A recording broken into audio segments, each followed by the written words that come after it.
U.S. stocks closed modestly lower on the last trading day of 2023, capping a robust year-end rally as investors eyed easier monetary policy in 2024. All three indexes lost ground on Friday, with the Dow closing down a hair, the S&P 500 shedding 0.3%, and the Nasdaq losing 0.6%. It was a rocky year marked by a U.S. banking crisis in March, a AI stocks boom, jitters about Middle East's oil supply stemming from the Israel-Hamas war, and fears that restrictive Fed policy could send the U.S. economy into a recession.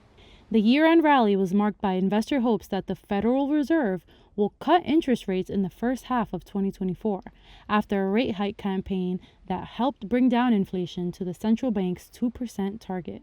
Jay Hatfield, portfolio manager at Infrastructure Capital Advisors, thinks that 2024 will be the year of interest rate cuts and sees the potential for investment in new areas of the market. This year is going to be the year of the global rate cut. And importantly, it's not just the US. Europe is probably going to cut first. They're in a recession already. But we also don't believe the US is going into recession. And again, it's because we have a shortage of housing. So we're not going to have a housing crash. We don't have a housing crash. Employment stays high. When employment's high, consumption stays high. So we're very bullish about both stocks and bonds. And in terms of sectors, we would focus on financials broadly defined. So that includes preferred stocks. It includes pure financials, particularly money center investment banks like Goldman and Morgan Stanley, that is, because they're heavily levered to investment banking. We think that's going to pick up this year.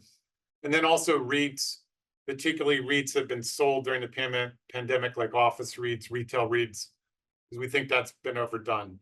So we think those stocks will outperform, but if we're right about our target, tech should do well. Really, all stocks should do well in bonds. So it should be kind of the opposite of 2022, where everything went down. Among company movers, Uber Technologies fell 2.5% and Lyft lost 3.5% following a report that Nomura downgraded the ride-sharing platforms. Markets will be closed on Monday, January 1st for New Year's Day.